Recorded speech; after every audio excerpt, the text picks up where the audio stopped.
Good morning, champion. This is Professor Aswin from Government College of Technology. I am having my technical champion Shakti along with me. இன்னைக்கு என்ன பார்க்க போறோம்னா இன்ஜினியரோட இரண்டு கண்கள் இது இப்படி சக்தி கிட்ட கேட்குறோம். இன்ஜினியருக்கு இன்ஜினியரா யாரு? வேரியபிள்ஸோட விளையாடுறோம் தான் இன்ஜினியர் அப்படின்னாரு. சக்தி கிட்ட நம்ம இன்ஜினியர்னா யாருன்னு கேட்டோம். சக்தி சொன்னாரு வேரியபிள்ஸோட விளையாடுறோம் தான் இன்ஜினியர் அப்படின்னாரு. இன்ஜினியரோட இரண்டு கண்கள் எது அப்படின்னா ஒன்று யூனிட்டு, இன்னொன்று டைமென்ஷன்ஸ். யூனிட் தெரிஞ்சா அவன் ஒத்த கண் இன்ஜினியர், டைமென்ஷன் சேர்த்து தெரிஞ்சா அவன் ரெண்டுமே தெரிஞ்சா பார்வையுள்ள இன்ஜினியர், ரெண்டுமே தெரியலனா பார்வையற்ற இன்ஜினியர்.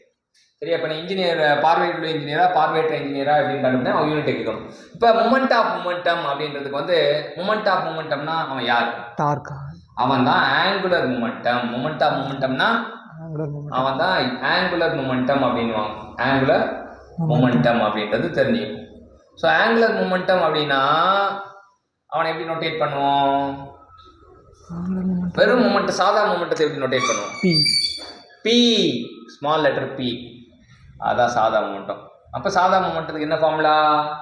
m×v. மாசும் வெலாசிட்டியும் சேர்ந்தா மொமெண்டம் டான்னு ஒரு பாட்டு கேள்விப்பட்டிருப்பேன். சிவனும் சத்தியம் சேர்ந்தா மாசுடா மாதிரி மாசும் வெலாசிட்டியும் சேர்ந்தா மொமெண்டம் டா.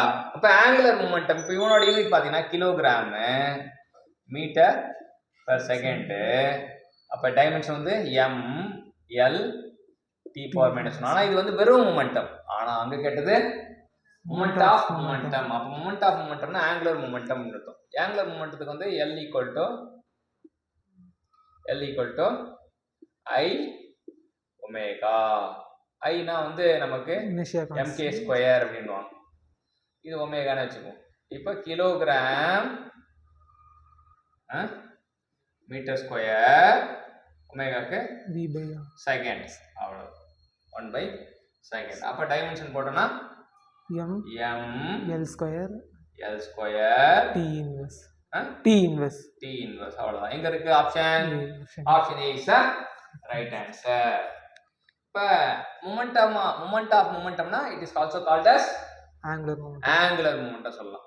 அப்போ எப்படின்னா angular momentum equal to linear momentum into radius அப்படி கூட சொல்லலாம். Linear momentum into radius.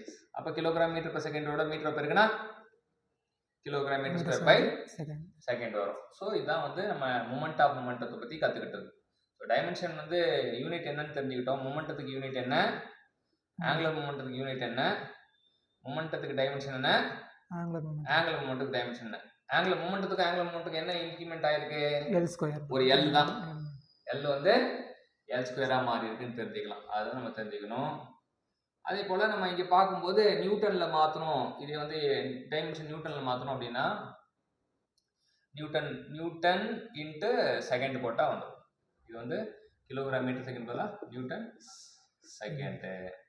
இங்கே போட்டால் நியூட்டன் மீட்டர் செகண்டு, இல்லாட்டி நியூட்டன் மீட்டர் செகண்ட். ஓகே, இது எப்படி வச்சுக்கலாம்? நியூட்டன் மீட்டர் செகண்ட் இப்போ நம்ம எஸ்ஐ யூனிட்டில் தெரிஞ்சுக்கலாம். ஸோ ஆனால் இங்கே கேட்கப்பட்ட கேள்வி வெறும் டைமென்ஷன் தான் கேட்டிருக்காங்க. நம்ம எல்லாமே சுற்றி பார்த்துட்டோம். இப்போ அடுத்து என்னன்னு பார்ப்போம்.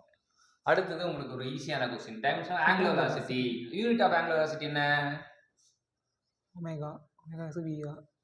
Radian per second. இதான் யூனிட். ஆங்குலர் ஆக்சிலேஷனுக்கு என்ன? Radian per second square.